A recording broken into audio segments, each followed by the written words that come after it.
are going to do the chapter 4, that is inventories of accounting. Now here's the chapter overview. Types of inventory में हमारे पास दो तरीके का आता है, मैन्युफैक्चरिंग कंसर्न्स और ट्रेडेड कंसर्न्स. मैन्युफैक्चरिंग कंसर्न्स वो होते हैं जो रॉ मटेरियल से लेकर के फिनिश्ड गुड्स खुद से बनाते हैं और उसको बेचते हैं. ट्रेडेड कंसर्न्स में ना, ट्रेडिंग कंसर्न्स में सिर्फ वो खरीदते हैं और फिर वो बेच देते हैं. ओके, वो बनाते नहीं हैं.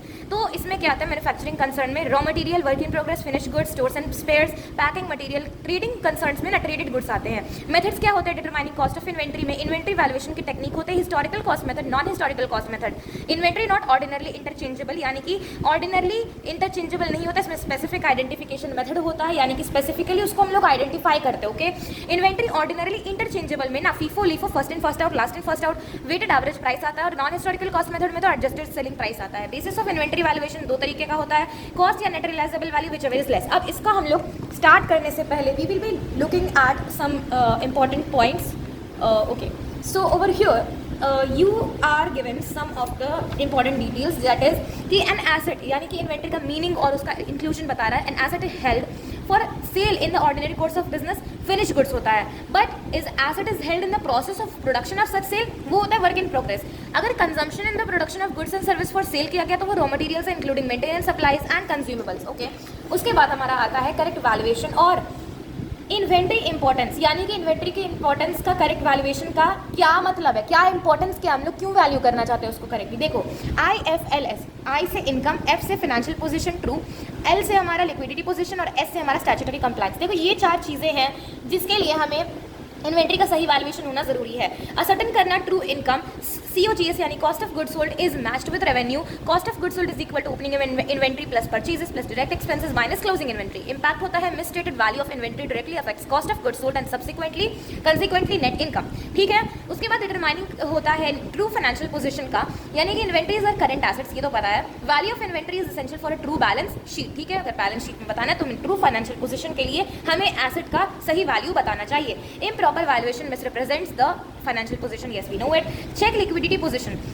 Inventory is a current asset and part of working capital. Current ratio is affected by inventory value. Current ratio क्या है? Current asset upon current liability. ठीक है, हमें करंट लाइबिलिटी चुकाने के लिए करंट एसेट का तो पता होना चाहिए. Current ratio is essential, that is why we said inaccurate inventory valuation distorts the liquidity assessment. ठीक है, statutory compliance, schedule 3 of the companies act 2013 mandates disclosure of inventory valuation for different classes. Raw materials के लिए अलग, work in progress, finished goods और finished goods के लिए अलग. उसके बाद non compliance can lead to legal issues and misrepresentation of financial information. Impact on financial statements and liquidity position. देखो, क्लोजिंग स्टॉक और प्रॉफिट का ना दोनों का डायरेक्ट रिलेशन रहता है, यानी क्लोजिंग स्टॉक बढ़ेगा ना तो हमारा प्रॉफिट भी बढ़ जाएगा. बट ओपनिंग स्टॉक, देखो क्लोजिंग स्टॉक का डायरेक्ट रिलेशन रहता है. क्लोजिंग स्टॉक बढ़ेगा तो प्रॉफिट बढ़ेगा, क्लोजिंग स्टॉक घटेगा तो प्रॉफिट भी घटेगा. But in case of opening stock ना, इन लोग का इनवर्स रिलेशन, इनडायरेक्ट रिलेशन रहता है, यानी ओपनिंग स्टॉक बढ़ेगा तो प्रॉफिट घट जाएगा, उसको करने के लिए बढ़ाना पड़ेगा, है ना. लेकिन ओपनिंग स्टॉक अगर घट जाएगा तो प्रॉफिट बढ़ जाएगा, उसको ठीक करने के लिए माइनस करना पड़ेगा. और सेम वाइस वर्सा हमारे क्लोजिंग स्टॉक में भी. ठीक है, तो क्लोजिंग स्टॉक ओवर वैल्यू होगा तो प्रॉफिट लॉस हमारा ओवर रिपोर्टिंग हो जाएगा. Balance sheet current asset over state हो जाएगा, लिक्विडिटी पोजीशन हाई हो जाएगा. ओके, लिक्विडिटी रेशियो हमारा होता है ना liquid assets upon liquid current liabilities, you know it. Okay, उसके current stock, closing stock over value अगर हो जाता है तो प्रॉफिट लॉस, अंडर रिपोर्टिंग हो जाएगा, अंडर वैल्यू यानी कम हो जाएगा. ओके, बैलेंस शीट हमारा करंट एसेट भी अंडर स्टेट हो जाएगा और लिक्विडिटी पोजीशन हमारा लो हो जाएगा. ओपनिंग स्टॉक अगर बढ़ जाएगा तो प्रॉफिट हमारा घट जाएगा. I said inverse relationship. उसके बाद ओपनिंग स्टॉक अगर कम हो जाता है तो प्रॉफिट लॉस भी कम हो जाएगा. यहाँ लिखा हुआ है कि over valuation and under valuation of opening stock, हम लोग ओपनिंग स्टॉक का बात कर रहे हैं, डजंट अफेक्ट बैलेंस शीट और लिक्विडिटी पोजीशन. क्यों? क्योंकि ये बैलेंस शीट में नहीं दिखाया जाता है. उसके बाद हमारे पास बेसिस ऑफ इन्वेंट्री वैल्यूएशन होता है, जो कि मैंने यहाँ पे बताया कि बेसिस क्या है, कॉस्ट और net realisable value whichever is less. हम लोग यहाँ पे बोलेंगे कि कॉस्ट क्या है, नेट रियलाइजेबल वैल्यू क्या है. कॉस्ट है cost of purchase, conversion cost and cost incurred in bringing the inventories to their present location and condition. और net realisable value estimated selling price in the ordinary course of business less the estimated cost of completion and the estimated cost necessary to make the sale whichever is less. देखो, cost हो गया ना, cost purchase जो खरीदा आपने, raw material वगैरह सब कुछ खरीदा, कन्वर्ट किया उस रॉ मटेरियल को, फिर वर्क इन प्रोग्रेस बनाया, वर्क इन प्रोग्रेस से आपने क्या बनाया, उसको फिनिश गुड्स बनाया, उसके बाद उसमें कुछ पैकिंग मटेरियल आपने लगाए, वो सबको मिला करके आपका जो कॉस्ट होता है प्रेजेंट लोकेशन तक लाया, transportation cost, conveyance charges, whatever it is, सबको ऐड करके आपका कॉस्ट आया. अब उसमें आप प्रॉफिट जोड़ करके जो बेचते हो उसको आप रेवेन्यू बोलते हो, जो आपको मिलता है। उसको माइनस करोगे ना कॉस्ट से, रेवेन्यू को माइनस करोगे कॉस्ट से, you will get income. But net realisable value क्या होता है? नेट रियलाइजेबल वैल्यू होता है estimated selling price in the ordinary course of business, less करते हैं उसमें हम लोग estimated cost of completion and the estimated cost necessary to make the sale. यानी कि जो सेलिंग प्राइस है ऑर्डिनरी कोर्स ऑफ बिजनेस में, उसमें हम लोग माइनस करते हैं जो हमने एस्टिमेट किया cost of completion and estimated cost necessary to make the sale. जो भी हमारा लेस रहेगा वो हम लोग शो करेंगे। आपको याद होगा एक प्रूडेंस कॉन्सेप्ट होता था विच वी से कि अगर हमें होने वाला है फ्यूचर में कोई प्रॉफिट तो हम लोग अभी से जश्न नहीं मनाएंगे, अभी से उसके लिए तैयारी नहीं करेंगे। बट अगर फ्यूचर में कोई लाइबिलिटी आने वाला है, जैसे कॉन्टिंजेंट लाइबिलिटी आने वाला है हमारा फ्यूचर में, which depends on the happening और unhappening of some event, uncertain event, तो हम लोग उसके लिए पहले से ही प्रोविजन और रिजर्व बनाना शुरू कर देते हैं। This is what it states. ठीक है, उसके बाद इन्वेंट्री रिकॉर्ड सिस्टम में दो तरीके का आता है। पीरियोडिक इन्वेंट्री सिस्टम समझ लो हम लोग गिनेंगे हाथ से, एकदम फिजिकली काउंट करेंगे। परपेचुअल इन्वेंट्री सिस्टम में हम लोग बेसिकली कंप्यूटर्स और लैपटॉप्स का यूज करते हैं, बेसिकली मशीन्स का यूज करते हैं कि किस तरीके से हमारा जो है इन्वेंट्री वगैरह हो रहा है वैल्यू। पीरियोडिक इन्वेंट्री सिस्टम में ना हम लोग कॉस्ट ऑफ गुड्स सोल्ड निकालते हैं, तो opening inventory plus purchases minus closing inventory used by small enterprises where it is easy to control physical inventory. But perpetual inventory system में हम लोग क्लोजिंग इन्वेंट्री निकालते हैं which is equal to opening inventory plus purchases minus cost of goods sold. इसमें direct expenses भी include कर देना which you will be using it. Okay, its main limiting factor is the high cost but it overcomes the limitations of periodic system. अब we will be seeing कि क्या होता है difference periodic inventory system और perpetual inventory system में। देखो inventory trekking method क्या है।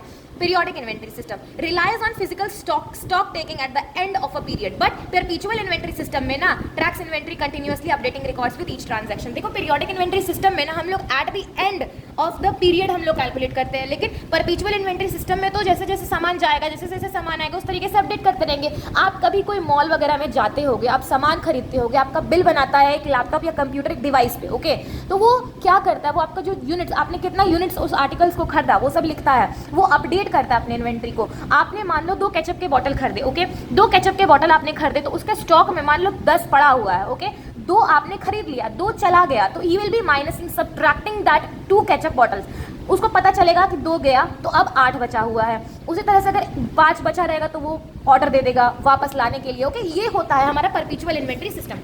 और वही जैसा मैंने मॉल बताया, मॉल क्योंकि बड़ा होता है तो हाई कॉस्ट रहता है। देखो main limiting factor is high cost, ये बिग इंटरप्राइजेस यूज किया जाता है। लेकिन अगर स्मॉल सोल प्रोप्राइटर को आप देखो, ठेले गाड़ी पर आप ब्रेसलेट्स वगैरह खरीदते हो, नेकलेस खरीदते हो, ओके, नोटबुक्स खरीदते हो, लाइक ठेला गाड़ी, okay, like small shop, sole proprietor, not ठेला गाड़ी ऑल्सो, तो ठेला गाड़ी फिर भी स्मॉल शॉप्स वगैरह समझ लो, जहाँ से आप छोटे छोटे सामान खरीदते हो, छोटे छोटे articles like book, copy, pen, उसके बाद टी शर्ट्स वगैरह आप खरीदते हो, ओके, लाइक छोटे दुकानों से ग्रोसरीज खरीदते हो, तो वो ये नहीं, परपेचुअल इन्वेंट्री सिस्टम नहीं मेंटेन करता है, वो पीरियोडिकली मेंटेन करता है। उसको नहीं पता चल पाता उतने अच्छे तरीके से कि उसके पास कितना बचा है। पूरे साल भर उसने 200 पीसेस वो कुछ सामान बेचा, एंड में पता चलता है कि उसके पास 2 बचा हुआ है। अब इसमें भी प्रॉब्लम आता है, इसमें आप लोग सोच रहे हो कि प्रॉब्लम ये आता है कि अगर पीरियोडिक इन्वेंट्री सिस्टम में चोरी वगैरह हो जाएगा तो वो उसको तो लगेगा कि वो बेच दिया है सामान, वो तो कॉस्ट ऑफ गुड्स सोल्ड में ना आ जाएगा। लेकिन परपेचुअल इन्वेंट्री सिस्टम में अगर चोरी हो जाता है ना, अगर कुछ उस तरीके का अगर एबनॉर्मल लॉस हो जाता है तो उसको साफ पता चल जाता है कि कहाँ किस में लॉस हुआ है।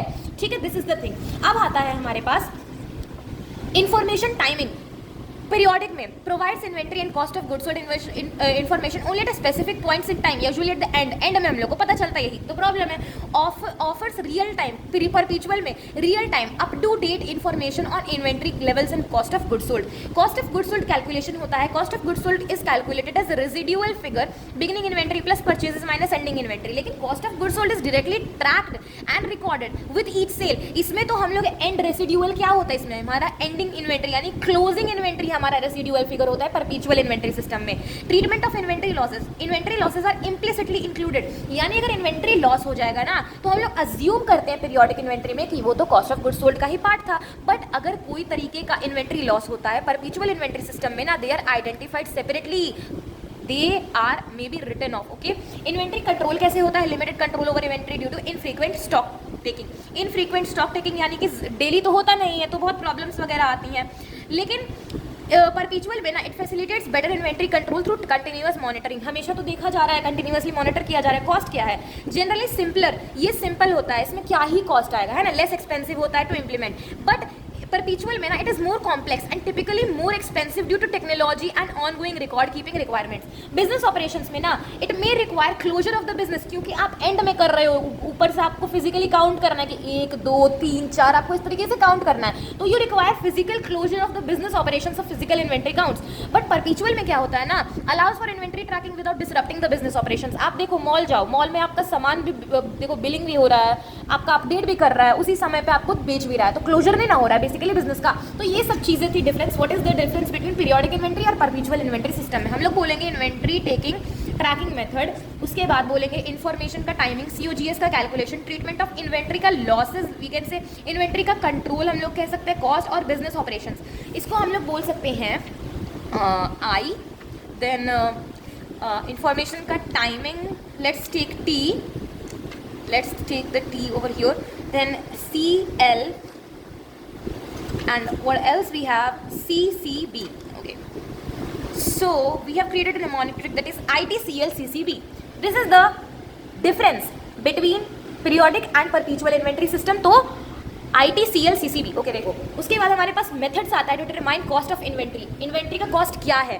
नॉन हिस्टोरिकल कॉस्ट मेथड में 2 आते हैं, यहाँ पे 1 लिखा हुआ एडजस्टेड सेलिंग प्राइस, यहाँ पे 2 लिखा हुआ है क्योंकि this is a part of further classes. Okay, अब देखो हिस्टोरिकल कॉस्ट मेथड में हमारे पास 5 आता है और नॉन हिस्टोरिकल कॉस्ट में हमारे पास 2 आता है। नॉन हिस्टोरिकल कॉस्ट मेथड में आता है स्टैंडर्ड कॉस्ट मेथड और adjusted selling price method. Historical cost method में आता है हमारा FIFO LIFO, average price, simple average price method, weighted average price method, specific identification method. अब देखो इसको 1 by 1 we will be studying, लेकिन एक बार इसे समझ लेते हैं।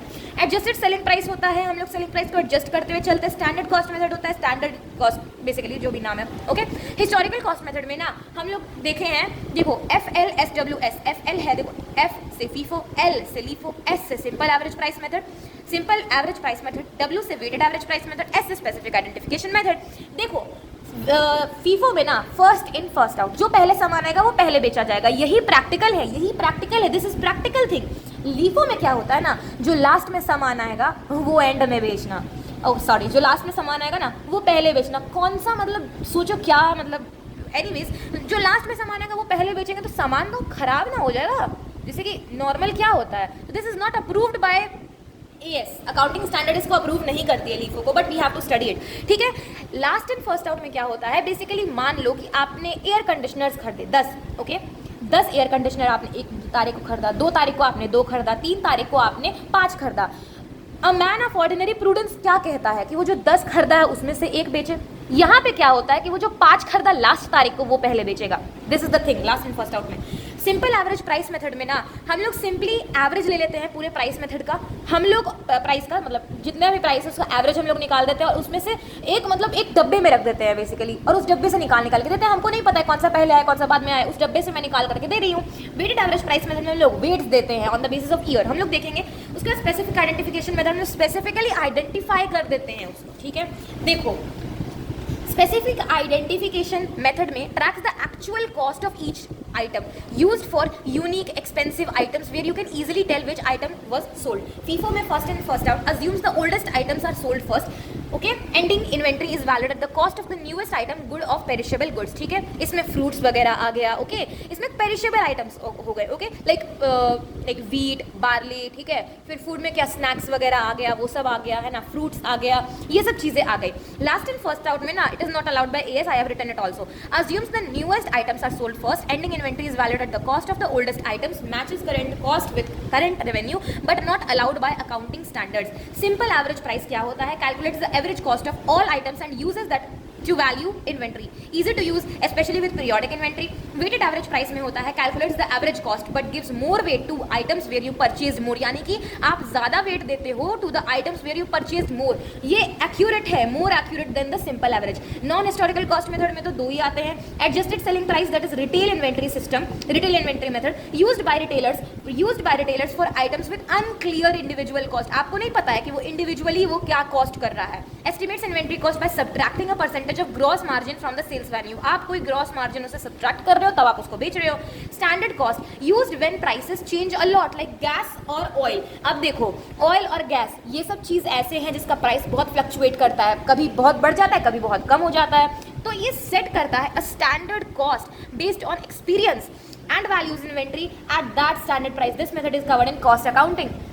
Inventory is taking, देखो adjustments required to find out the value of inventory to be reported in the balance sheet as follows. Physical value जो है, value of physical stock as on 31 March, यानी कि अगर ईयर एंड हो रहा है तो आप लोग क्या करते हो, अगर ईयर एंड हो रहा है 31 मार्च है, ओके, आपको आगे जाना है ना, आपको आगे जाना है, यू आर गोइंग फॉरवर्ड. आप फॉरवर्ड जाने के लिए परचेजेस को प्लस करोगे, सेल्स को माइनस करोगे, है ना, यही ना करोगे. देखो क्या है वैल्यू, देखो गुड्स इन ट्रांजिट, जो ट्रांजिट आपका गुड्स जो है, गुड्स जो ट्रांजिट में है, रास्ते में है, okay, goods held by others on our behalf like agent और सब कॉन्ट्रैक्टर, जो हमारे बदले हमारा सामान होल्ड किए हुए हैं. ऐड करेंगे गुड्स सेंट ऑन रिटर्न और approval basis for which time has not expired, time उसका एक्सपायर अभी तक नहीं हुआ है but we have sent it on approval basis या तो सेल रिटर्न पे. प्लस करेंगे goods sold but pending delivery, हमने बेच दिया है बट वो हमारे पास है, रखा हुआ, उसको बेच दिए, पैसा मिल गया है, पोसेशन ट्रांसफर हो गया, ओनरशिप ट्रांसफर हो गया है, बट सॉरी पोसेशन अभी ट्रांसफर नहीं हुआ है, बिजनेस लॉ का यहाँ पे कॉन्सेप्ट नहीं लाना था, ओनरशिप ट्रांसफर हो गया है बट पोसेशन मेरे पास है, ठीक है. अभी यहाँ पे बिजनेस लॉ का बात नहीं करते. देखो हमने सोल्ड कर दिया, goods we have sold, but हमने अपने पास रखा हुआ है कि वो जब आएंगे लेने तब हम दे देंगे, माइनस करेंगे उसको because we have done sales. Goods held with us on behalf of others like agent, subcontractor या फिर joint, what is it, okay, anyways, तो जो हम लोग किसी और के बिहाफ में रखें उसको भी माइनस करेंगे. Basically adjustment for mark down और net realisable value for defective items, obsolete item अगर हो गया उसको भी माइनस करेंगे. हमारा आ जाएगा value of stock for balance sheet reporting, ये हमारा रियल वैल्यू आ जाएगा. स्टॉक अगर हम लोग बाद में ले रहे हैं बैलेंस शीट का, जैसे कि मान लो आपका 31 मार्च है ना, 31 मार्च है, मान लो आपने फिजिकल वेरिफिकेशन डेट है आपका 7 अप्रैल, आपका दिमाग क्या कहता है कि 31 अप्रैल से 7 अप्रैल तक जो हुआ है हम लोग 7 अप्रैल को कर रहे हैं, तो यहाँ पे तो रिवर्स मोमेंट होना चाहिए. That is why we are not moving further, we are moving backward. हम लोग पीछे जाएंगे. क्या हम लोग करेंगे, हम लोग परचेजेस को करेंगे माइनस, सेल्स को करेंगे प्लस. सेल्स को क्यों प्लस करेंगे, सेल्स को क्यों प्लस करेंगे, क्योंकि वो ऑलरेडी माइनस ना हो चुका है, इसलिए हम लोग प्लस करेंगे. परचेजेस को हम लोग प्लस परचेजेस को हम लोग माइनस करेंगे. देखो वैल्यू ऑफ स्टॉक वेरिफिकेशन जो 7 अप्रैल पर दिखा वो प्लस करेंगे cost price of sales made during the interim period, उस पीरियड में जो भी सेल्स हुआ उसका कॉस्ट, यानी कि हमें दिया रहेगा ग्रॉस प्रॉफिट ऑन सेल, हमें निकालना रहेगा ग्रॉस प्रॉफिट ऑन कॉस्ट. अगर कॉस्ट दिया रहेगा तो हम एक चीज़ बोल देते हैं कि अगर आपका ग्रॉस प्रॉफिट ऑन कॉस्ट, अगर आपका ग्रॉस प्रॉफिट ऑन कॉस्ट दिया हुआ x अपॉन वाई, ठीक है, तो उसको आप ग्रॉस प्रॉफिट ऑन सेल्स पे करने के लिए x upon Y plus x कर देना. जैसे कि 1/4 GP ऑन कॉस्ट, तो वो हो जाएगा 1/5 GP ऑन सेल्स. उसी तरीके से अगर ग्रॉस प्रॉफिट हमारा सेल्स पर दिया रहेगा x अपॉन वाई, तो उसको कॉस्ट पे करने के लिए हम लोग कर देंगे x अपॉन वाई माइनस में x. ठीक है, ये शायद समझ में ना आया हो but we will be trying to know it one by one. अब देखो इसमें cost price of sale return during the period. अब देखो हम लोग इस तरीके से बना रहे हैं ना कि हम लोग तो पहले ही सेल्स में सेल रिटर्न माइनस कर देंगे, परचेज में परचेज रिटर्न माइनस कर देंगे, बट इट इज़ जस्ट कि आपको पता रहना चाहिए कि जो सेल्स है उसमें से हम लोग माइनस करेंगे सेल्स रिटर्न का, और जो परचेजेस किए उसको माइनस करेंगे, प्लस कर देंगे purchase return is equal to आ जाएगा value of stocks for balance sheet reporting on 31 March. Stock taking before balance sheet आप करोगे. अब स्टॉक टेकिंग अगर बिफोर बैलेंस शीट तो आप फॉरवर्ड मूव करोगे. देखो आप बैलेंस शीट डेट से फॉरवर्ड, यानी कि 26 मार्च आया, 26 मार्च आया. देखो ये क्या था, ये उसी डेट पर हुआ, ठीक है, ये उसी डेट पर हुआ. ये हो गया आगे, ये होगा अब पीछे. देखो इसमें क्या है, वैल्यू जो स्टॉक आपको 26 मार्च को मिला है वो इसमें हम लोग क्या करेंगे, प्लस करेंगे, सारे परचेजेस माइनस करेंगे सारे सेल्स, इजंट इट. यही हम लोग करेंगे. हमने क्या बोला, हमने बोला परचेजेस को हम प्लस करेंगे, सेल्स को हम माइनस करेंगे. क्यों सेल्स को माइनस करेंगे, क्यों माइनस करेंगे सेल्स को, वाई. परचेजेस को हम लोग प्लस करेंगे क्योंकि हम लोग फॉरवर्ड जा रहे हैं. ठीक है, देखो purchases made during the interim period plus हो जाएगा, परचेज रिटर्न तो खैर माइनस होता है. ये cost price of sales made during the interim period हम लोग माइनस करेंगे और cost price of sales return plus करेंगे जो हमारा आ रहा है, और value of stock for balance sheet reporting आ जाएगा. अब हम लोग बुक पढ़ते हैं. सो here it is meaning क्या, inventory can be valued at an asset held for sale in the ordinary course of business or in the process of production of such sale or for consumption in the production of goods or services for sale including maintenance, supplies and consumables other than machinery, spares, servicing equipment and sub standby equipment. देखो ordinary course में जो cell करते हैं उसको finished goods कहेंगे, इसको हम लोग work in progress कहेंगे, इसको हम लोग raw materials कहेंगे. There can be different types of inventory based on nature of business or of an enterprise. The inventories of trading concern consists primarily of products purchased for resale in their existing form. It may may also have an inventory of supplies such as wrapping paper, cartons, and stationery. The inventories of manufacturing concern consists of several types of inventories: raw material, which will become part of goods to be produced, work in progress, partially converted, completed products in the factory, and finished products. In the manufacturing concerns, inventories will also include maintenance supplies, consumables, loose tools, and spare parts. However, inventories do not include separate parts, servicing equipment, and standby equipment, which can be used or only in connection with an item to fixed asset and whose use is expected to be irregular. Such machinery spares are generally accounted for fixed asset. Similarly, in an enterprise engaged in construction business, projects under construction are also considered as inventory. At the year end or any period of which every business entity needs to ascertain the closing balance of inventory, which comprises of inventory of raw material, work in progress, finished goods, and other consumable items. Value of closing inventory is put at the credit side of the trading account and asset side of the balance sheet. So, before preparation of final accounts, the accountant should know the value of inventory for the business entity. However, we shall restrict our discussion on inventory valuation of a manufacturing concern and goods of a trading concern.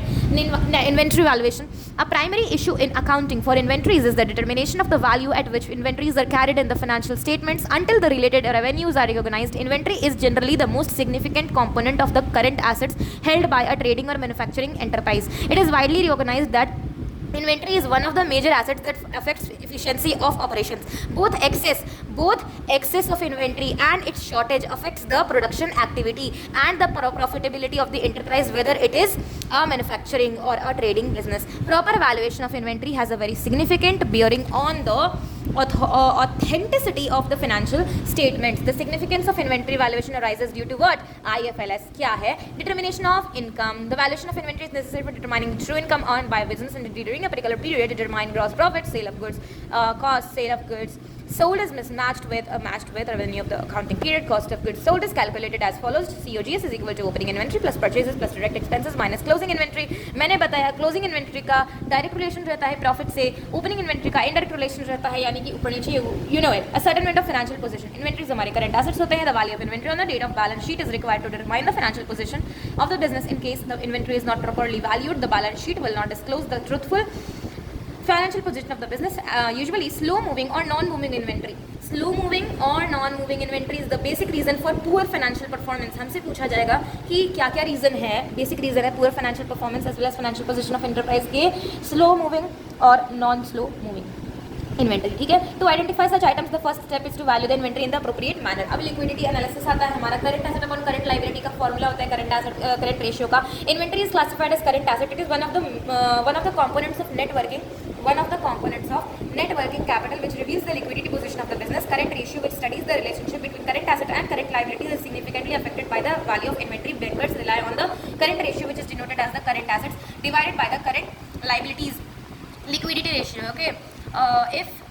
If inventory is a major part of the current asset, then naturally the next set of questions that would arise be whether the inventory is properly valued based on consistently applied principles. Are there any items of inventory that are either slow moving or non-moving? How often an external auditor has verified the inventories to make the valuation reliable? Studies have shown that poor management of inventories is one of the reasons of losses of small manufacturing enterprises, which eventually lead to shutting down of the business small units. ठीक है, statutory compliance होता है. Schedule 3 of the Companies Act 2013 requires valuation of each class of goods, that is raw materials, work in progress, and finished goods under broad head to be disclosed in the financial statements. As per the requirements of the accounting standards, the financial statement should disclose the accounting policies adopted in the measuring inventories, including the cost formula used and the total carrying amount of inventories and its classification appropriate to the enterprise. The common classification of inventories are raw materials, work in progress, finished goods, stores in trade in respect of goods acquired for trading, and spares and loose tools. Basis क्या होते हैं inventory valuation के? तो cost और net realisable value whichever is less. तो हमने बोला conservatism, you know, I have told you inventory should be generally valued at a lower of cost or net realizable value. This principle is governed by principle of conservative accounting. Conservatism, if you know it, okay, you know it, under which any expenses or losses from transactions entered on event occurred are to be recognized immediately. हम लोग बोलते हैं कि कोई future में loss आने वाला है, लाइबिलिटी अकर होने वाला है, we make reserves and provisions for that beforehand. However, any gains or profits are not recognized until it becomes due or are actually realized under the principle of lower of cost or net realizable value, whichever is less. Any loss due to decrease in the sales price of the inventory below its cost is recognized immediately, as it is anticipated that the enterprise will make losses whenever it will sell. ताकि हमें बाद में हमें बाद में झटका ना लगे, कि हमें लॉस हो गया। हम लोग पहले से ही लॉस बना के चलते हैं, बाद में झटका ये लगे कि अरे प्रॉफिट हो गया तो अच्छा बात है, बट हम लोग झटका ना लगे कि लॉस हो गया, वो वाला चीज़ नहीं करते हैं। कॉस्ट है, as per the accounting standard cost of inventory should comprise all cost of purchase का कॉस्ट ऑफ कन्वर्जन का cost, primarily for finish goods and work in progress, यानी लेबर कॉस्ट वगैरह आ गया, other cost incurred in bringing the inventories to their present location and condition. हम लोग बोलेंगे as के अनुसार, अकाउंटिंग स्टैंडर्ड के अनुसार कॉस्ट क्या है, हम लोग बोलेंगे पीसीओ क्या है, all cost of purchase, C क्या है, cost of conversion, C other cost, O, ठीक है। तो PCO all cost of purchase, उसके बाद ऑल कॉस्ट ऑफ कन्वर्जन, उसके बाद अदर कॉस्ट, ठीक है। कॉस्ट ऑफ परचेज में क्या आता है, देखो, consist of purchase price including duties and taxes other than those subsequently recoverable by the enterprise from the taxing authorities, freight inwards and other expenditure directly attributable to the acquisition, trade discounts, rebates, duty drawbacks and other similar items are deducted in determining cost of purchase. In other words, cost includes any amount paid to the seller reduced by any discounts or rebates given by the seller. Similarly, any duties paid to the supplier will be part of cost of the inventory unless the enterprises can recover these taxes, duties from the authorities. For example, raw material required for making a product is brought at 100 rupee per unit plus GST, that is 18%. 100 unit of raw material are brought. So the amount that needs to be paid is 100 into 100 units is 10,000 plus GST और 18% हो जाएगा हमारा 11,800. However, since the GST on purchase is available as credit, हम ये जो खरीदे purchase किए तो इनपुट GST आया ना, आपने जर्नल एंट्री में पढ़ा है, हमने जो सामान खरीदा वो इनपुट GST के साथ आया। हम लोग GST सेट ऑफ के बारे में भी जानते हैं कि इनपुट से आउटपुट, इनपुट IGST से आउटपुट CGST, SGST और IGST किस तरीके से हम लोग कैंसिल करते हैं, you know it. However, since the GST on purchasable is available as credit, हम लोग क्रेडिट करते हैं, it won't be accounted as the cost of purchase, hence the cost of production will be 10,000 only and not 11,800 क्योंकि ये recoverable है, वापस आएगा। However, since the GST, okay, this is the thing, cost of conversion में क्या आता है, देखो इसको सिंपली मैं बोलती हूँ कि अगर टैक्स या इम्पोर्ट ड्यूटी या GST या फिर वैट, वैल्यू एडेड टैक्स, या फिर SGST, CGST, किसी भी तरीके का GST हमारा रिकवरेबल है तो that will not be included, otherwise वो इंक्लूड होगा। कॉस्ट ऑफ कन्वर्जन क्या है, जितना भी आपका कॉस्ट लगा, आपका चाहे लेबर चार्ज लगा, आपका मटेरियल ओवरहेड लगा, आपका कन्वेयंस, ट्रांसपोर्टेशन, जो भी आपका लगा to bring that particular raw material into this, वो आप बेच सकते हो, उस मटेरियल में, उस फॉर्म में आया, वो सारा आपका कॉस्ट ऑफ कन्वर्जन हो गया। Of inventories include cost directly related to the units of production such as direct labour, they also include a systematic allocation of fixed and variable overheads.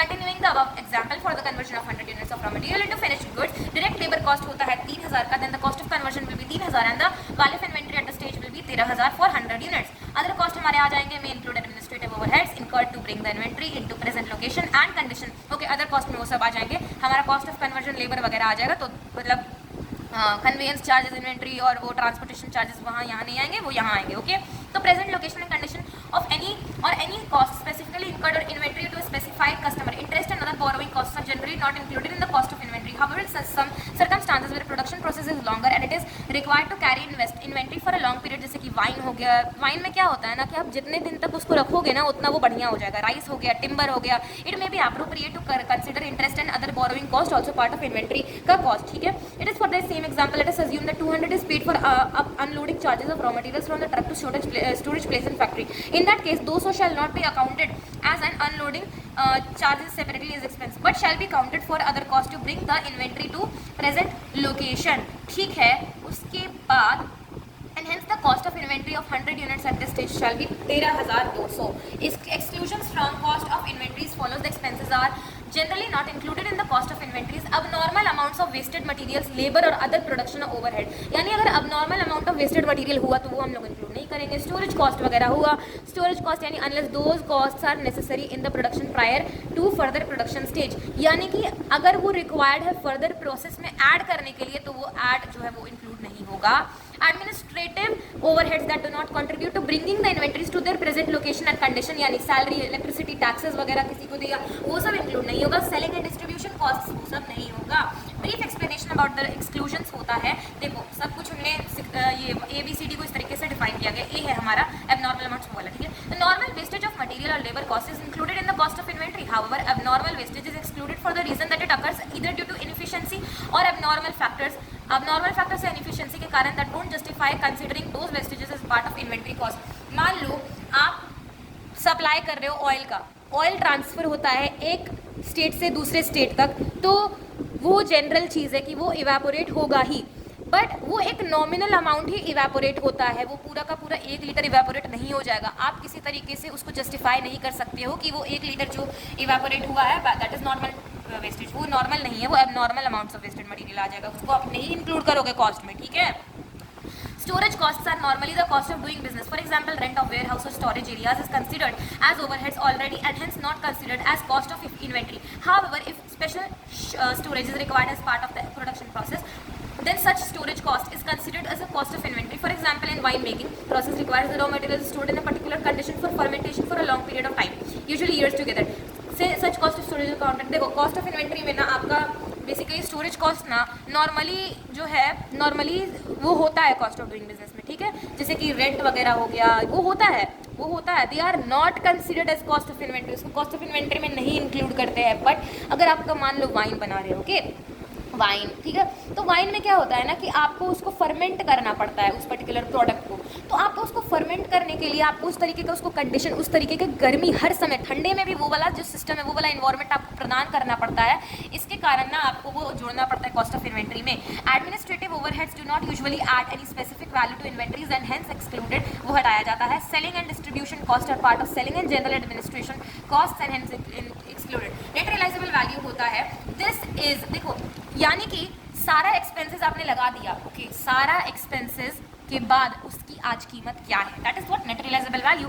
This is the estimated selling price in the ordinary course of business less the estimated cost of completion and the estimated cost necessary to make the sale. In case of finished goods and traded goods, net realizable value will generally mean selling price which is reduced by selling and distribution expenses. In case of work in progress, expenses and overheads required to be incurred to convert work in progress into finished goods and making it ready for sale will also be reduced from selling price. In case of raw materials, replacement cost is generally considered as net realizable value. यानी कि selling price से minus करोगे आप cost of completion, वो आपका आएगा real value, यानी कि आप नेट रियलाइजेबल वैल्यू मतलब समझ गए हो, ओके। अब रिप्लेसमेंट कॉस्ट आता है इन वर्क इन प्रोग्रेस में आता है, ठीक है, into finished goods. Work in progress से जो फिनिश्ड गुड्स का जो सफर है उसको हम लोग बोलेंगे सॉरी, देखो, वर्क इन प्रोग्रेस से finished goods and making it ready for sale will also be reduced from selling price. अगर रॉ मटेरियल्स है तो रिप्लेसमेंट कॉस्ट रहता है जो कि नेट रियलाइजेबल वैल्यू होता है। रॉ मटेरियल्स कभी बिके नहीं तो उसका रिप्लेसमेंट कॉस्ट होता है। एंड असेसमेंट किया जाता है कि एनआरवी ले की कॉस्ट लें, जो भी लोअर है वो लेंगे, is made at such at each balance sheet का डेट क्या होता है 31 March. Inventories are usually written down to the net realisable value on an item by item basis. In some circumstances however it may be appropriate to group similar और related items, that is की in case of interchangeable items it may not be possible to identify cost और net realisable value of each item separately, ठीक है। उसके बाद हमने बोला inventory record system. There are two principal system of determining the physical quantities and monetary value of inventory sold and in hand. One system is known as periodic inventory system, इसको हम कहते हैं periodic inventory system, and the other is known as perpetual inventory system. The periodic inventory system is less expensive to use than the perpetual method, but the useful information obtained from perpetual is more than cost incurred in। वो तो बहुत बढ़िया ना हुआ था, cost उसमें ज़्यादा लगता है, but it is more meaningful. These systems are distinguished on the basis of actual records kept to a certain cost of goods sold and the closing inventory में। Periodic inventory system ये एक method of ascertaining inventory by taking the actual physical count or measure or weight of all the inventory items on hand at a particular date on which inventory is valid. It is because of actual physical count that the system is being called physical inventory system. The cost of goods sold is determined, इसमें हम लोग cost of goods sold निकालते हैं, यानी कि अगर आपका abnormal loss हो गया तो वो भी इंक्लूड हो जाएगा कॉस्ट में ही, ठीक है। Opening inventory known plus purchases known direct like net purchases plus कर देंगे डायरेक्ट एक्सपेंसेस भी माइनस करेंगे क्लोजिंग इन्वेंट्री यानी कि physically counted. Periodic inventory system simple होता है, लेस एक्सपेंसिव होता है। इसमें ना ये एडजस्ट किया था एंड में अकाउंटिंग पीरियड के। इसमें लिमिटेशंस क्या है कि ये रिक्वायर किया जाता है more than 1 year for preparation of quarterly और half yearly statements, thereby making the system more expensive. Physical count of goods require होता है, closure of normal operations of the business होता है। ये रेसिडुअल फिगर लेता है कॉस्ट ऑफ गुड्स सोल्ड को, तो ये loss of goods due to pilferage, damage और फ्रॉड को नहीं ये आइडेंटिफाई कर पाता है। Inventory control is not possible under this system क्योंकि आप बिजनेस क्लोज कर देते हो ना। Books of accounts does not reflect inventory in hand and its value, therefore it is difficult to plan operation, जैसे कि कितना है ना, कब ऑर्डर करना है, कब मैन्युफैक्चर करना है, बहुत डिफिकल्ट हो जाता है वो सब पता करना। This system is used by small enterprises बोल दिया, easy to control, it is easy to control physical inventory, this system is not considered suitable for medium और larger enterprises, generally perpetual inventory system उनको follow करना रहता है, जो कि है ये। This is recording inventory balances after each receipt and issue in order to ensure accuracy of perpetual inventory records. Physical inventory should be checked and compared with recorded balances. Under this system, cost of goods issued is directly determined and inventory of goods is taken as the residual figure, यानी कि closing stock हम लोग लेते हैं। अब ये क्या लिखा हुआ है यहाँ पर, under the system cost of goods sold is directly determined under the help of inventory ledger in which flow of goods is recorded as continuous basis, यानी कि real time में। This basic feature of the system is that maintenance of inventory ledger to have records of goods as continuous basis under perpetual inventory system. Closing inventory is determined as follows. Closing inventory हम लोग निकालते हैं residual figure में, opening inventory plus purchases during the period known minus करते हैं cost of goods sold known is equal to closing stock और balancing figure. Perpetual inventory system helps to overcome the limitations of periodic inventory system as inventory is taken as a residual figure. It includes loss of goods, जो कि pilferage से हुआ है ना, pilferage से हुआ, जो कि नॉर्मल या जो एबनॉर्मली जो लॉस हुआ ना गुड्स का, पिलफरेज डैमेज या फ्रॉड या फिर थेफ्ट से जो हुआ, वो सब बताता है। Limiting factor is the high cost, ये बहुत कॉस्टली होता है, बट मुझे तो लगता है अगर कॉस्ट ज़्यादा लग रहा है लेकिन अगर अच्छा है तो दिस इज बेटर। ओके, मतलब better for home, better for medium and large enterprises. हाँ, स्मॉल एंटरप्राइजेस के लिए दिस इज बेटर, ठीक है। Distinction I have done it, so you can just have a look at it, they are the same, ठीक है। अब formula और methods होता है स्पेसिफिक आइडेंटिफिकेशन मेथड में ना, pricing under this method is based on actual physical flow of goods, it attribute specific cost to identify goods and requires keeping different lots purchased separately to identify the lot out of which units as inventories are left. The historical cost of specific purpose inventories determined on the basis of specific purchase of price or production cost. This method is generally used to ascertain the cost of inventories of items that are not ordinarily interchangeable and the value is like to expensive medical equipment, otherwise requires to use a fee for first in first out or weighted average price method. अब देखो, Surekha limited ना 3 product में deal करता है, PQR, which are neither similar nor interchangeable. At the end of financial year, the historical value or NRV of the items of closing ये दिया हुआ। हमने क्या बोला, कॉस्ट और NRV whichever is lower। इसमें देखो लोअर कौन सा है, ये है 38, इसमें देखो कौन सा है, दोनों तो सेम है, तो चलो कॉस्ट ले लेते हैं, क्योंकि व्हाट वी से कॉस्ट और NRV whichever is lower, तो कॉस्ट ले ली, ये दोनों सेम है, 14 ले लिया because this is less. Solution क्या है, सिंपल है, P कितना है, यहाँ पे 38 लिखा, यहाँ 29 लिखा, यहाँ 17 लिखा, यहाँ पे NRV लिखा हुआ, NRV लिखा हुआ इन लैक्स, 42, 29 और 14 लिखा, अच्छा दोनों को लिख दिया। तो हम लोग क्या बोले, NRV whichever is less, हमने लिया ये, हमने लिया ये, हमने लिया ये, सारा टोटल कर दिया, 81 आ गया। FIFO first in first out assumption है कि cost should be charge in the revenue on the order in which they are incurred, यानी कि जिस ऑर्डर में वो अगर हुए हैं वो, और ये ना अज्यूम करता है कि the issue of good is usually from the earliest lot of hand, जो पहले आया वो पहले बिक, जो पहले आएगा वही पहले बिकेगा, सिंपल सा बात है। Consist of the latest consignment पे बेस्ड है। Closing inventory is valid the price paid for such consignment. FIFO formula assumes that items of inventories which are purchased और प्रोड्यूस्ड फी वर कंज्यूम्ड और सोल्ड फर्स्ट। इसमें जो है perishable goods होते हैं, फ्रीक्वेंट टेक्नोलॉजिकल चेंजेस से जो होते हैं वो, जैसे कि हम मान लो बहुत ज़्यादा फैशनेबल ट्रेंडी क्लोथ्स है, उसका नहीं ना पता है कि वो कब बिकेगा, क्लोथ्स वगैरह हम लोग फीफो से ही बेचते हैं। ओके, क्योंकि अब मान लो अभी ट्रेंड चल रहा है हमारा बैगी जीन्स का कब ट्रेंड हट जाएगा नोबडी नोज, तो जैसे जैसे वो माल आ रहा है वैसे वैसे मॉल जो है वो बेच रहा है। ओके, ठीक है। True as a physical fact that is not necessary for goods are physically also sold or issued in the chronological order of their purchase of production, it relates only to the method of accounting and not the actual physical movement of goods. ठीक है, ये method बस बता रहा है। देखो हमारा manufacturer जो है वो रिकॉर्ड करता है परचेजेस ऑफ कंडेंसर बेच रहा है भाई, तो ही यूजेस व्हाइल मैन्युफैक्चरिंग। देखो डेट है 4, 10, क्वांटिटी 900, 400, प्राइस पर यूनिट है 50, 55, और यहाँ पे देखो डेट लिया हुआ है यहाँ पे इस तरीके से। 1600 units were issued during the month of December till 18 December. Calculate the value closing inventory.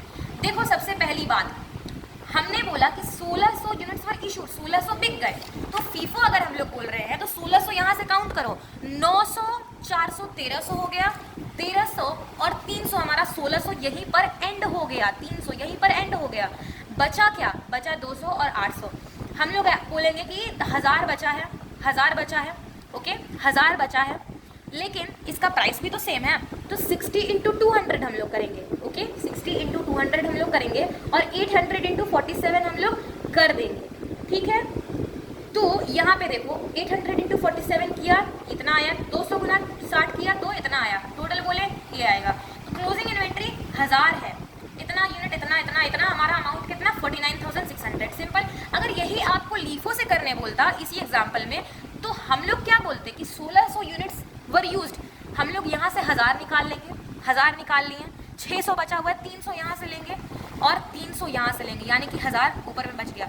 50 का 900 और 155 का, देखो 50 का 900, 50 का 900 और 155 का ऐड करके 50,500 लीफो में आ गया। सिंपल सा बात है। लीफो अब हम लोग समझते हैं, ये कॉस्ट ऑफ गुड्स सोल्ड निकालता है that have been purchased last. The actual issue may be made out of the earliest lot high, and to prevent unnecessary deterioration in value, the closing inventory is assumed to consist of earlier consignments and its value is then calculated according to such consignment. Under this basis, goods are valued at the price paid for the latest lot of goods on hand, which means inventory of goods in hand is valued at price paid for the earlier lot of goods. In the absence of details of issue, the price paid for the earliest consignment is used for valuing inventory. इसमें ना principle है matching current cost with current revenue as cost of recently purchase goods. ठीक है, recently purchase जो है products और goods are charge to the goods. ठीक है, cost of recent purchase resulting better matching of current cost. Example है उसी तरीके का है, देखो प्रीवियस एग्जांपल में ना रिकॉर्ड ऑफ इशू दे रहा है, ये सेम है, ये जो चीज़ है ना जिस तरीके से आया दिस इज सेम। ठीक है, ये सेम है, जिस तरीके से आया ये चीज़ सेम है, बट ये बोल रहा है रिकॉर्ड ऑफ इशू इस दिन हमने बेचा। सिंपल सा बात है, लीफो यूज़ कर रहा है, सिंपल सा चीज़ है। 4 दिसंबर को आया, 900 क्वांटिटी 50 के रेट से अमाउंट लिख दिया, बैलेंस हमारा इतना बचा। 5 तारीख को हमने किया इशू 500, तो जाहिर सा बात है इसी में से जाएगा तो 50 25। ठीक है, ये आ गया, बैलेंस आ गया, इसमें से माइनस मैंने ये किया। ठीक है, समझ में आ रहा है। अब देखो अब ना क्या हुआ, 10 तारीख को मैंने और मंगाया, 10 तारीख को और सामान आया 400 रुपये का, 400 क्वान्टिटी आया 55 रुपये का, 22,000। कुछ इशू तो हुआ नहीं, बैलेंस लिख दिया, ये पुराना वाला यहाँ पे आ गया, ये वाला यहाँ पे आ गया। इसको मैंने बोला यहीं पे रुको तुम। 11 तारीख को आया और सामान 355 रुपये का पर पीस 16,500, बैलेंस में एक और ऐड हो गया, बाकी सब सेम। अब 19 तारीख को थोड़ा और आया, 200 सामान आया 60 रुपये पर पीस 12,000, ये भी ऐड हो गया।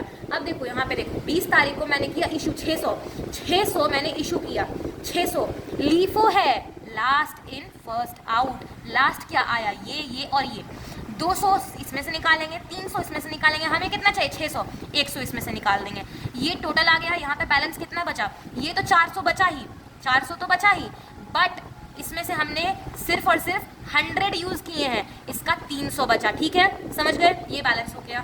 29 है, 28 को और सामान आया है, 28 को और सामान आया है, 800 सामान आया है, 47 पर पीस, 37 600 जो था सेम, और बस ये ऐड हो गया बैलेंस में। 29 को हमने किया इशू 500, 28 को तो बैलेंस हो गया, 29 को हमने इशू किया 500, ये जो 800 है इसमें से 500 निकाल लो, इसमें से 300 बच जाएगा, ये देखो 300 बच गया ना इसमें। लास्ट इन फर्स्ट आउट यही होता है। Therefore cost of closing inventory is of 1000 piece will be 50,600। यहाँ पे इसको कैलकुलेट करोगे ना, you will get how much, 50,600। इसको कैलकुलेट करके देखना इतना ही आएगा। कंप्यूटेशन हुआ कि in the above example the entity followed periodic inventory valuation closing inventory of 1000 piece will be valued at इतना, 800 पीस 47 रुपीज़ इतना, 200 पीस 60 इतना। ये देखो आपको ना ये पीरियोडिक इन्वेंटरी सिस्टम से बताया, ये आपको पीरियोडिक इन्वेंटरी सिस्टम से बताया।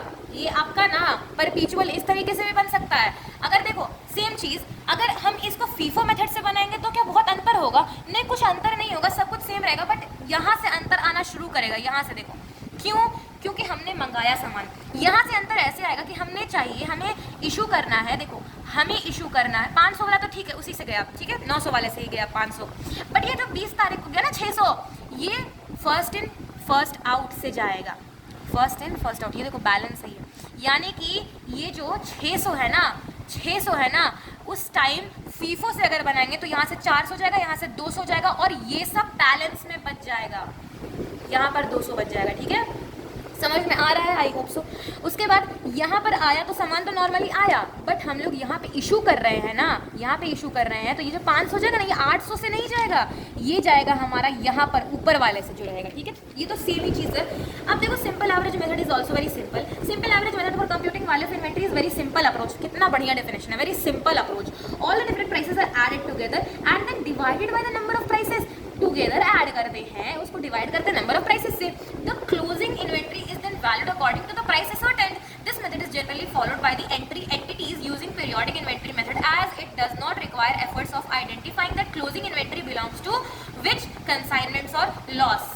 ठीक है, illustration 4 है, some example of manufacturer of radio sets given earlier. Let us calculate the value of the closing inventory using average price method. देखो देखो प्राइस है 50, 55, 55, 60, 47, डिवाइड करेंगे कितना 1 2 3 4 5, 5 से डिवाइड किया 267/5 आया, 53.4 आया। 1000 यूनिट्स हमारे क्लोजिंग इन्वेंट्री में बचे। 1000 को मल्टीप्लाई कर दो, इससे हमारा कॉस्ट आ जाएगा इन्वेंट्री का, क्लोजिंग इन्वेंट्री का। Simple.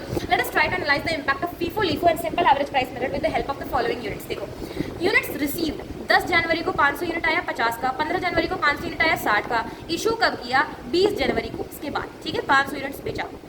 First in first out में क्या होगा ना, 500 बेचना है, 500 बेचना है तो ये 500, ये जो 10 जनवरी को आया ना ये वाला हम लोग यूज करेंगे, ये वाला यूज करेंगे। और क्लोजिंग स्टॉक में क्या बचेगा, ये वाला बचेगा 60 रुपए वाला। लीफो में क्या होगा, लीफो में ना ये वाला 500 यूज करेंगे, बचेगा क्या जनवरी 10 जनवरी वाला, देखो 2500, देखो 25,000 सॉरी। अब देखो सिंपल एवरेज मेथड में क्या होगा ना कि 50 + 60 डिवाइडेड बाई 2 करेंगे ना तो वी विल गेट 55 रुपया। ये समझो ध्यान से कि 50 + 60 अपॉन में 2 करेंगे ना हमें आएगा 55 रुपया। 55 रुपया एवरेज बना, 55 रुपया, 500 दे दिया, 500 बचा तो 500 × 55 27,500 आ जाएगा। सिंपल सा चीज है। अब देखो वेटेड एवरेज प्राइस मेथड में ना simple average price does not consider quantities purchased in various lots. हमने कितने क्वांटिटी लिए आपने वो बताया नहीं सिंपल एवरेज भाई साहब। तो however it is more logical to compute weighted average price using the quantities purchased in as at a lots as weights. Under weighted average price method, cost of goods available for sale during the period is aggregated and then divided by number of units available for sale during the period to calculate weighted average price unit. Thus, weighted average price per unit का formula क्या होता है, total cost of goods available for sale during the period, जो भी cost of goods sold है जो हमने available किया है during the period, अपॉन करेंगे total number of units available for sale during the period। अब टोटल नंबर ऑफ यूनिट्स जो कि अवेलेबल है sale during the period, closing inventory आ जाएगा number of units in inventory, closing inventory number of units in inventory into weighted average price per unit, और cost of goods sold आ जाएगा number of units sold into weighted average price per unit. Example देखो, on the basis of given illustration 2 और 3 में calculate weighted average price and also the value of closing inventory by weighted average. Same वही चीज़ है, वही same हमारा illustration same है। यहाँ पे देखो हमने किया यहाँ पे वेटेड एवरेज मेथड में, देखो रिसिप्ट आया 950 45,000, इशू कुछ नहीं किया, बैलेंस में तो सेम रहेगा। 5 तारीख को हमने किया इशू, इसी में से इशू करेगा, सब कुछ सेम है, सब कुछ सेम है, हाँ सेम है, क्योंकि यहाँ पे देखो 500 इससे गया, 400 बचा, 50 रुपया 20,000। यहाँ पे गड़बड़ी आएगी आपको, कैसे आया आपको 400 55 रुपये 22,000 रुपये। यहाँ पे हम लोग देख रहे हैं कि यहाँ पे 400 है, यहाँ पे 400 है, बैलेंस में 400 लिखना चाहिए, तो 400 + 400 800, 55 + 50 डिवाइडेड बाई 2 करेंगे तो 52.5 आएगा। इसको इससे मल्टीप्लाई करना तब 42,000 आ जाएगा, इसको इससे मल्टीप्लाई करोगे ना तो 42,000 आ जाएगा, और अगर आप इसको भी दोनों को ऐड कर दोगे तो भी इतना ही आएगा। अब देखो 300 और आया, 800 + 300 कितना 1100, इन दोनों का एवरेज निकालना आ जाएगा, इन दोनों को आप ऐड करोगे तो भी इतना आएगा, या तो इन दोनों को मल्टीप्लाई करोगे तो भी इतना ही आएगा। और सेम प्रोसीजर हम लोग फॉलो कर रहे हैं, ये है वेटेड एवरेज प्राइस मेथड।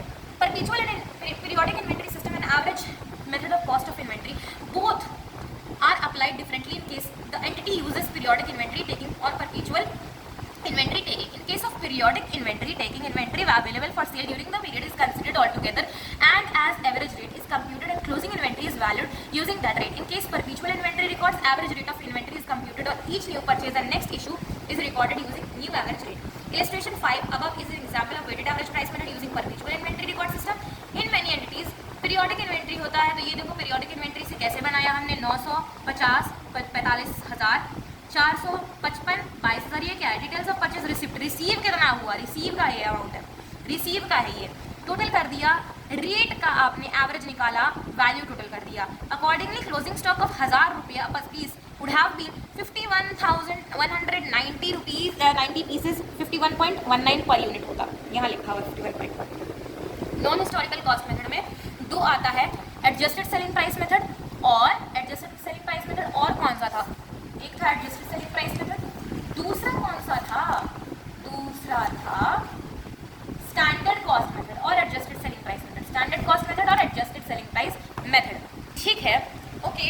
अब देखो adjusted selling price method, but यहाँ पे देखो do not consider the historical cost incurred to acquire the goods. Non-historical cost method includes adjusted selling price method and standard cost method. Adjusted selling price method can be explained. देखो adjusted selling price method में this method is also called retail inventory method. It is used widely in retail businesses or in business where the inventory prices of items, the individual cost of which are not readily ascertainable. The use of this method is appropriate for measuring inventories of large numbers of rapidly changing items that have similar margins on for which it is impracticable to use other costing methods. ठीक है, the cost of inventory is determined by reducing from the sales value of the inventory an appropriate percentage of gross margin. The percentage used takes into consideration inventory which has been marked below its original selling price. An average percentage for each retail department is often used. The calculation of the estimated gross margin of profit may be made for individual items or groups of items or by departments as may be appropriate to the circumstances. Illustration 6 है, Mrs. XYZ retail business में है. The following information are obtained from the records for the year ended 31 March 2022.